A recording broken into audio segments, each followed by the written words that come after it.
Je n'ai jamais été un homme de fantômes. En fait, je me suis toujours considéré comme un pragmatique, quelqu'un ancré dans la réalité du tangible, du démontrable. Les contes de spectres étaient, pour moi, cela. Des contes, des artefacts de la fiction pour divertir. Mais la vie, parfois, a des manières cruelles et subtiles de déconstruire nos certitudes. Mon histoire est l'une de ces démolitions lentes et méthodiques. Tout a commencé il y a environ 8 mois, lorsque j'ai décidé de déménager. Après une série d'événements difficiles, je cherchais un redémarrage. Un endroit calme, isolé, où l'écho des vieux problèmes ne pouvait pas m'atteindre. J'ai trouvé la maison parfaite, ou du moins je le croyais alors. C'était une construction ancienne, en pierre et en bois, à la périphérie d'un petit village entouré par une dense forêt qui agissait comme un manteau de silence. L'énergie du lieu me semblait, au début, apaisante, une profonde quiétude qui promettait guérison. Les premiers jours étaient d'une pure euphorie. Déballer des cartons, organiser les meubles, peindre un mur ici et là, l'odeur du vieux bois et de la poussière se mêlait à celle de la peinture fraîche, une symphonie de nouveaux commencements. J'adorais la façon dont le soleil filtrait par les fenêtres du salon le matin, projetant des ombres dansantes sur le sol en bois poli. Les nuits étaient d'un silence presque absolu, interrompu seulement par le chant lointain d'un hibou ou le murmure du vent entre les pins. Je dormais comme un loir, quelque chose que je n'avais pas fait depuis des années. Mais le calme, avec le temps, a commencé à se transformer. Ou peut-être, j'ai commencé à le percevoir différemment. D'abord, il y a eu les bruits. Craquements, claquements, gémissements du bois. Au début, je les attribuais à la vieillesse de la maison elle-même. Elle se tasse, me disais-je. Le bois se dilate et se contracte. C'étaient des sons logiques, prévisibles. Mais au fil des semaines, leur nature a changé.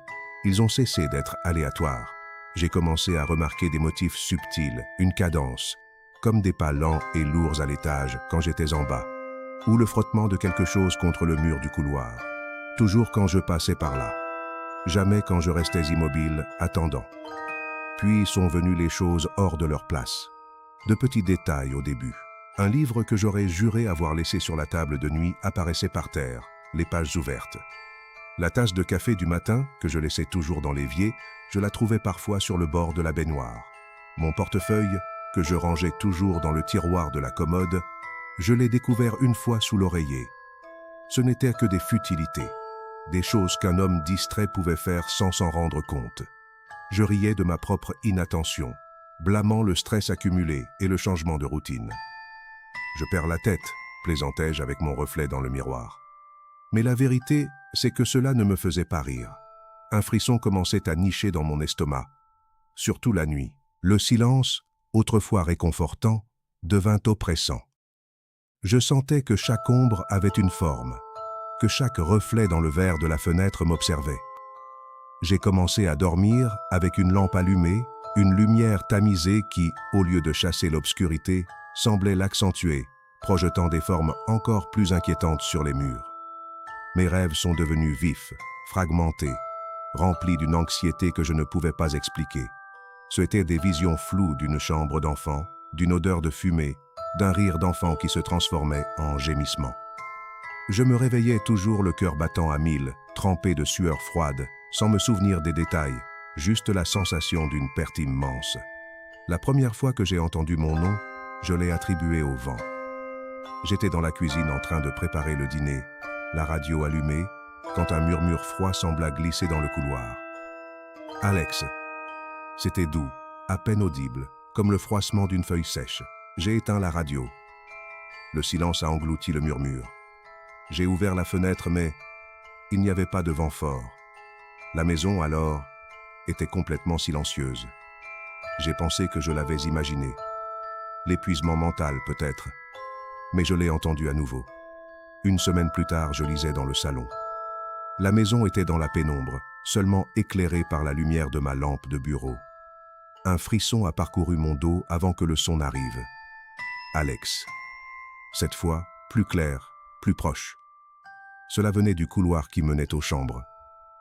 Je suis resté immobile, le livre ouvert dans mes mains, le pouls affolé. Ma respiration était la seule chose que l'on entendait. Je me suis levé lentement, chaque muscle tendu, et je me suis approché du couloir. Il faisait sombre. Il n'y avait rien. J'ai appelé. « Bonjour, y a-t-il quelqu'un » La question semblait stupide, désespérée. Seul le silence me répondit. Un silence plus profond, plus chargé qu'auparavant. Cette nuit-là, je n'ai pas pu dormir. J'ai passé des heures à marcher dans la maison, à vérifier les serrures, les fenêtres. Il n'y avait aucun signe d'intrus. La maison était hermétiquement fermée. Je me sentais piégé dans ma propre forteresse, qui semblait maintenant une prison. L'idée que je n'étais pas seul, que quelque chose d'invisible partageait mon espace, s'est enracinée dans mon esprit. Les jours sont devenus plus lourds. La sensation d'être observé était constante. Les bruits se sont intensifiés. Ce n'était plus seulement des craquements. Parfois, j'entendais ce qui ressemblait à un traînement, un poids se déplaçant lentement sur le sol en bois de l'étage. D'autres fois, un gémissement étouffé, un pleur presque imperceptible qui s'évanouissait dès que j'essayais de le localiser. Une nuit, alors que je descendais les escaliers, j'ai ressenti un courant d'air glacial qui m'entourait, malgré le fait que les fenêtres étaient fermées et le chauffage allumé. J'ai eu la claire sensation que quelqu'un m'avait frôlé la nuque. Je me suis retourné brusquement, le cœur dans la gorge, mais il n'y avait rien. Juste le vide. J'ai essayé de raisonner. « Tu es stressé, Alex. Ton esprit te joue des tours. » Mais c'était de plus en plus difficile. J'ai commencé à enregistrer des audios la nuit. Je laissais le téléphone dans différentes pièces, avec l'enregistreur activé. Le matin, je réécoutais les enregistrements. Des heures et des heures de silence. Seulement le bourdonnement de ma propre respiration ou le tic-tac lointain d'une horloge. Pas de pas, pas de chuchotement. Le silence des enregistrements était presque plus terrifiant que les bruits que j'entendais en personne. Cela me faisait douter de ma propre santé mentale. Est-ce que je tout inventais? Est-ce que je devenais fou? Mais ensuite, la voix est arrivée. Une nuit, un cri métallique m'a réveillé. Comme si quelqu'un traînait une chaise en métal sur le sol de la cuisine. Je me suis levé d'un coup, brandissant le seul objet contondant que j'avais à proximité, une grande et lourde lampe de poche. Je suis descendu les escaliers, le cœur battant si fort que je croyais qu'il allait sortir de ma poitrine. En arrivant dans la cuisine, rien n'avait bougé. Tout était à sa place. Mais dans le silence qui a suivi, je l'ai entendu. Une voix. Pas un chuchotement cette fois. Une voix rauque, ancienne, mais étrangement familière. Elle a prononcé mon nom, Alex, avec une lenteur qui glaçait le sang, puis a ajouté « Pourquoi m'as-tu laissé ?» La panique m'a envahi. J'ai laissé tomber la lampe de poche. Elle est tombée avec un fracas et a roulé sur le sol. Je reculais, trébuchant sur mes propres pieds. Te laisser? Laisser qui? La voix. La maison. Que voulait-elle me dire? Je courus en haut des escaliers. Je me fermai dans ma chambre, poussant une lourde commode contre la porte. Je me blottis dans le lit, tremblant, priant pour que le jour se lève. Le lendemain matin, la lumière du soleil sembla éloigner l'horreur de la nuit. Je me sentis honteux de ma panique. C'était illogique, indéfendable. Je décidai que j'avais besoin de réponses. Je devais chercher l'histoire de la maison. Peut-être qu'un ancien propriétaire avait vécu quelque chose de similaire. Je me suis habillé et je suis allé à la bibliothèque du village. La bibliothécaire, une femme aimable et âgée nommée Elara, m'a accueilli avec un sourire. Je lui ai expliqué que j'étudiais l'histoire de ma nouvelle maison. Elle a hoché la tête, habituée à la curiosité des nouveaux arrivants. J'ai passé des heures à consulter de vieux journaux locaux, des registres de propriété, des recensements. Rien de remarquable. Une série de familles qui avaient vécu là, achetées et vendues. Aucun incident tragique, aucun meurtre, aucun suicide, aucun enfant disparu. La maison semblait être un sanctuaire de la normalité. Le manque de réponse n'a fait qu'alimenter mon désespoir. Si ce n'était pas un fantôme du passé, qu'était-ce? Je suis rentré chez moi avec un sentiment de vide. La maison m'attendait, silencieuse, imposante. Je savais que la recherche de réponses extérieures ne servirait à rien. La réponse, si elle existait, était à l'intérieur de ces murs, ou peut-être à l'intérieur de moi. Les nuits suivantes furent une torture. La voix devenait plus insistante. Elle ne se limitait pas à mon nom. Elle disait maintenant des phrases courtes, fragmentées. « Tu dois te souvenir, le feu, tu ne l'as pas sauvé. » Chaque mot était une piqûre de culpabilité que je ne comprenais pas. Mes rêves devenaient plus intenses, plus nets. Je voyais des flammes danser, le visage d'une femme flou, une petite silhouette de fille qui tendait une main vers moi. L'odeur de fumée devenait si réelle que parfois je me réveillais en toussant. J'ai commencé à voir des éclairs.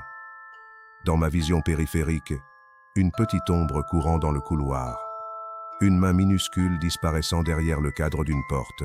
J'étais au bord. Je savais que j'étais au bord de la folie. Un jour, j'ai trouvé une boîte à musique dans le grenier, oubliée dans un coin sombre. Elle était en bois sculpté, avec une ballerine à l'intérieur. En la remontant, elle jouait une mélodie simple, belle et triste. Mais cette mélodie m'a glacé le sang. C'était la même que j'avais entendue dans mes rêves, la même que parfois je croyais entendre flotter dans les couloirs. Je l'ai laissée tomber. Elle s'est brisée contre le sol, la ballerine en porcelaine réduite en morceaux. Cette nuit-là, la maison a explosé. Pas en flammes, mais en fureur. L'air est devenu lourd, électrique. Les objets volaient dans les pièces. Un vase de ma table de nuit s'est écrasé contre le mur. Les portes s'ouvraient et se fermaient avec violence. Les vitres des fenêtres tintinabulaient comme si elles allaient se briser. Le gémissement, le pleur d'un enfant, était maintenant fort, déchirant. Ce n'était pas un murmure, c'était un cri. C'était le cri d'une fille. Et la voix rauque, la voix de la maison, s'amplifia, résonnant dans chaque coin, criant « Souviens-toi, souviens-toi de ce que tu as fait !» J'étais paralysé, recroquevillé sur le sol du salon, me couvrant la tête avec les mains. Les lumières clignotaient, prêtes à exploser. L'air sentait le brûler, l'humidité, quelque chose de putride. J'ai vu une silhouette, une petite ombre sombre, sur le seuil du couloir. Elle leva une petite main vers moi, et à cet instant de terreur pure, la voix de la maison, la voix de la fille, la voix qui me tourmentait, se mêla à mes propres voix internes, formant une seule cacophonie qui perça mon esprit. Tu dois connaître la vérité de cet endroit, de cet enfer que tu as créé. Je me levai soudainement, sentant une force incompréhensible tirer de moi, m'entraînant. Je n'avais aucun contrôle sur mes jambes. C'était comme si la maison elle-même me déplaçait. Elle m'entraîna dans le couloir vers une porte que je n'avais jamais utilisée, celle de l'ancien studio. C'était une pièce qui m'avait toujours semblé sombre et froide, c'est pourquoi je la gardais fermée. La porte s'ouvrit brusquement avec un fracas. À l'intérieur, les ombres dansaient et se tordaient. La force me poussa contre un mur couvert de papier peint ancien, avec des motifs floraux décolorés. La voix criait dans ma tête. « Là, là-bas, regarde !» Mes mains, sans que je les contrôle consciemment, commencèrent à déchirer le papier peint. Avec chaque bande que je déchirais, mon cœur battait plus fort, un pressentiment glacial me parcourant. Sous le papier, le mur en plâtre était fissuré, révélant une couche de briques cachées. Il y avait une section du mur qui ne s'emboîtait pas, une portion qui semblait avoir été murée. Désespéré, je frappais avec mes poings, avec mes ongles, jusqu'à ce que le plâtre s'effrite et qu'un petit trou sombre se révèle. À l'intérieur, parmi les décombres et la poussière, je trouvais 3 choses. Un dessin d'enfant fait avec des crayons de couleur d'une famille de 3 personnes, un homme grand, une femme aux longs cheveux et une petite fille souriante se tenant par la main. En dessous, griffonné avec une écriture tremblante d'enfant, « Ma famille, je vous aime ». Puis, un médaillon en or brûlé, minuscule, avec une initiale L gravée. En l'ouvrant, à l'intérieur, il y avait une minuscule photo, presque méconnaissable, d'une petite fille souriante. Et enfin, un journal, mon journal. J'ai reconnu mon écriture. Il était vieux, jaunâtre, avec les couvertures brûlées sur les bords. Je l'ai ouvert avec des mains tremblantes.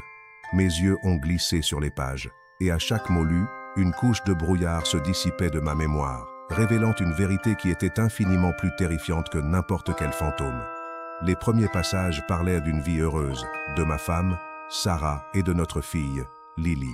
De comment nous avions déménagé dans notre première maison, cette même maison pleine de projets et de rêves. De rire de Lily, de ses jeux, de son amour pour la boîte à musique. Les dessins étaient les siens, le médaillon, le sien aussi. Les entrées devenaient plus sombres, plus frénétiques. Elle parlait d'un accident, d'un feu. Les mots étaient griffonnés, illisible dans certains passages à cause des larmes ou du tremblement. Elle parlait de la fumée, de la chaleur, de mes tentatives désespérées pour les sauver, de la main de Lily qui m'a échappé, du feu qui a tout consumé, de ma propre culpabilité, de comment je me suis réveillé dans un hôpital, brûlé, blessé, l'esprit vide. Les médecins ont parlé d'amnésie traumatique, d'un mécanisme de défense pour survivre à l'horreur. Mon esprit avait effacé les derniers mois, le feu, l'existence de Sarah et Lily. La dernière entrée, écrite d'une écriture désespérée que je pouvais à peine reconnaître comme mienne, disait « Je ne peux pas vivre avec ça. Les docteurs disent donc que si je ne peux pas me souvenir, peut-être que je pourrais avancer. Je ne peux pas. Je ne peux pas porter ça. Je dois oublier. Si jamais je me rétablis, si jamais je reviens ici, si jamais la maison me fait me souvenir. Dieu, que quelqu'un me tue avant. Je ne peux pas revivre ça. Je ne peux pas. » La maison n'était pas hantée, c'était moi. Mon esprit avait effacé le souvenir, m'avait arraché à ma propre douleur. J'avais erré dans le monde, une coquille vide, jusqu'à ce que, par une cruelle ironie du destin ou par une impulsion subconsciente, je sois revenu au seul endroit où mon passé pouvait me rattraper. Cette maison, ma maison, la maison où ils sont morts, la maison qui a tout vu, la maison qui avait gardé mes propres secrets les plus sombres, la voix, le lament, les pas, les ombres, la petite main. Ce n'étaient pas des fantômes externes, c'était Lily, c'était Sarah. C'étaient des fragments de ma propre mémoire, de ma propre âme, qui étaient restés piégés dans la caverne de mon subconscient et que cette maison, le théâtre de la tragédie, avait activé, amplifié, jusqu'à ce que je ne puisse plus les ignorer. La maison ne m'avait pas parlé, elle m'avait crié ma propre vérité. Je m'étais forcé à me souvenir de ce que j'avais tant voulu oublier. Le silence était revenu. La fureur était partie. Il ne restait rien dans l'air sauf l'odeur de la poussière et la lourde dalle de ma mémoire retrouvée. J'ai regardé le dessin de Lily, le médaillon carbonisé. J'ai regardé mon journal. Et alors, enfin, j'ai rappelé le dernier cri de ma fille, le visage de Sarah alors que le feu la consumait. J'ai rappelé mon impuissance, mon échec. Le calme de la maison n'était plus une promesse de guérison. C'était un sépulcre. Et moi, Alex, je n'étais plus un homme en quête d'un nouveau départ. J'étais une âme en peine, piégée dans mon propre enfer personnel, condamnée à revivre le jour où j'ai tout perdu, encore et encore, à l'intérieur des murs que j'avais moi-même reconstruits autour de ma douleur. La maison avait rempli son rôle. Elle avait brisé le sceau de mon amnésie. Et maintenant, au milieu de ce silence écrasant, l'horreur véritable commençait.